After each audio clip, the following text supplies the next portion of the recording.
Hi folks, welcome back to our channel. For the past couple of weeks, we have been traveling and working from Mexico.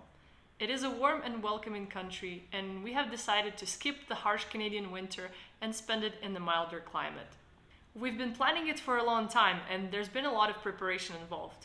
We'll be covering it in a separate video, so stay tuned. But now, we would like to share our experience with Mexican immigration services and some tricky aspects of entering and leaving Mexico.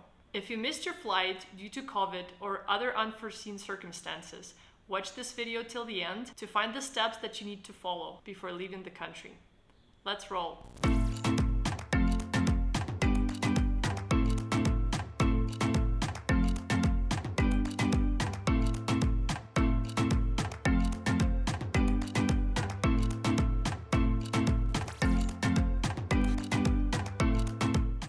To enter Mexico, one will need a valid passport with at least one empty page, and for almost 70 countries, visa is not required.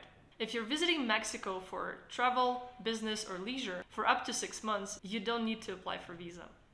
In regards to traveling during pandemic, Mexico doesn't require proof of vaccination or negative PCR test to cross its border, but you should still check most recent updates on the Government of Mexico website before your trip. When you enter Mexico as a foreign citizen, you have to fill out an immigration form, also known as FMM.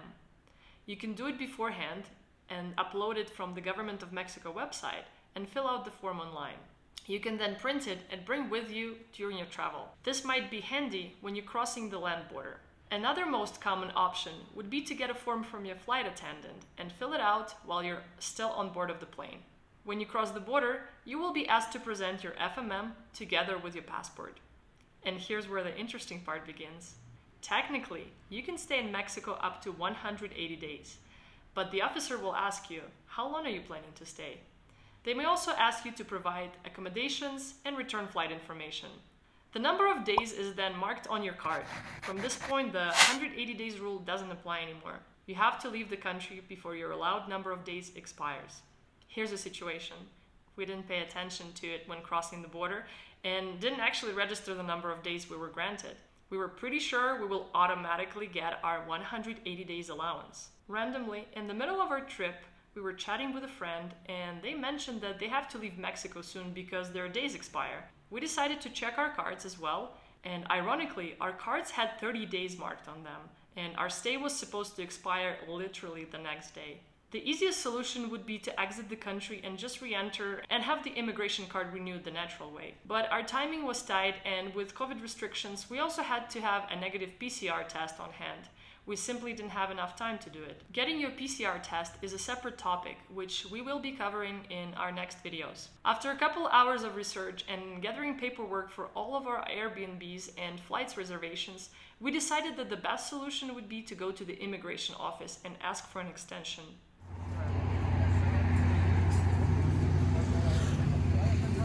What's the update? So here's the situation. We needed to update our immigration cards, and there's one location for immigration services in Mexico City. You can see it right there. So we went there to check what's the procedure, and actually they cannot do it here, and we need to drive to a different location, which is a Terminal 1 in the airport, and we're gonna head there right now, and we'll keep you posted. After first unsuccessful visit, we decided to go to the airport right away. Mind you, this is all happening on Monday morning during our regular job office hours. And as we found out later, immigration office in the airport works 24/7, so we could have done it any other time.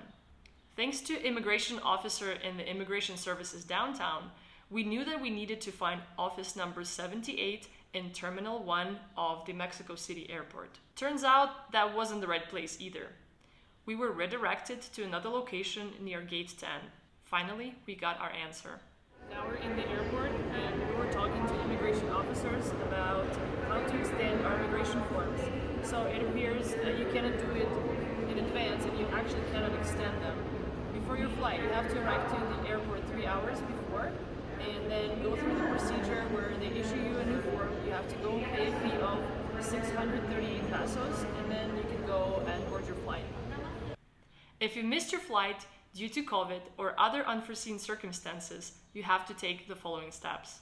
Arrive to the airport at least 3 hours before your flight as there can be lineups in the immigration office. Proceed to Gate 10 in Mexico City Airport, Terminal 1, to the immigration office. If you are exiting the country from a different city, please check the location of immigration office at the airport of your departure beforehand. The officer will give you the form to fill out. And then you have to pay a fine of 638 pesos per person, which at that location you can pay by card right in the immigration office. Mind you, immigration officers in both locations didn't speak English. They had to use Google Translate to communicate with us. This information can be valuable to people like us who didn't know about the exception from the 180 days rule, but also to a lot of travelers who missed their flights because they tested positive for COVID and had to stay in Mexico longer. Sometimes there are force majeure situations that are out of your control. That doesn't mean you'll be deported or get into serious trouble. At least that's what we've been told by the immigration officers. This is not an immigration advice. Please always check current rules on the official website.